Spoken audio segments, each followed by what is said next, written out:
Hola a tothom, avui som dimecres 2 d'octubre, sigueu benvinguts a l'Infopodcast. L'Infopodcast del 9-9, amb Miquel Giol. Agustí Danés, director editorial del 9-9, benvingut. Hola.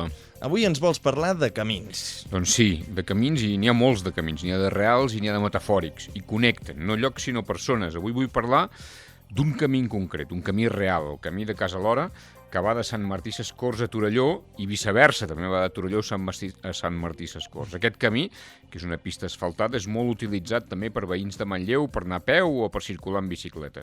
És una ruta per anar també a l'ermita de Lourdes, que és molt freqüentada. I potser em diràs, i la notícia quina és? Exacte, què en destaca d'aquest camí? Doncs la notícia és que l'Ajuntament de l'Esquirol, i aquest és el motiu de dedicar-hi avui aquesta estona, n'ha arreglat 2 quilòmetres. El camí, que era un 70% discorre pel terme de l'Esquirol, en té més de metres, és més llarg, però ara s'ha actuat en un tram.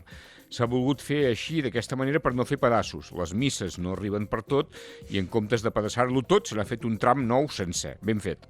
Amb bandes reductores de velocitat, també perquè s'hi corre massa. I en aquests camins, precisament, córrer no és massa bona idea.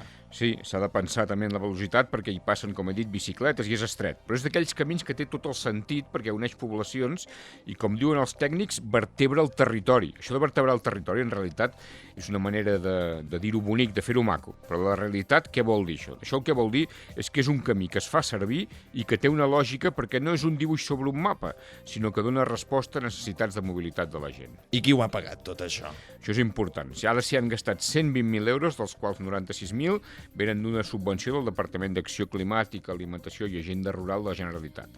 La resta els hi posa l'Ajuntament. Un ajuntament que, si no m'equivoco, té molts quilòmetres de camins. Doncs en té molts i és lògic perquè és el municipi amb més superfície d'Osona. Té 61,8 quilòmetres quadrats i, per tant, cases desperdigades de Can Toni a Sant Martí Sescorts, 2 nuclis que pertanyen a l'Esquirol, i totes aquestes cases estan connectades per una extensa xarxa de camins. Per tant, això, obrir camins reals i metafòrics per connectar persones, també és fer política. I avui, on anem?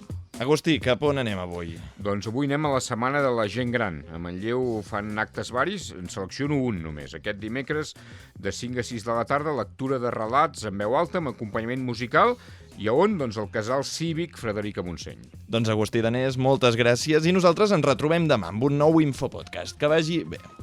L'Infopodcast del 9-9, una coproducció del 9FM i la xarxa.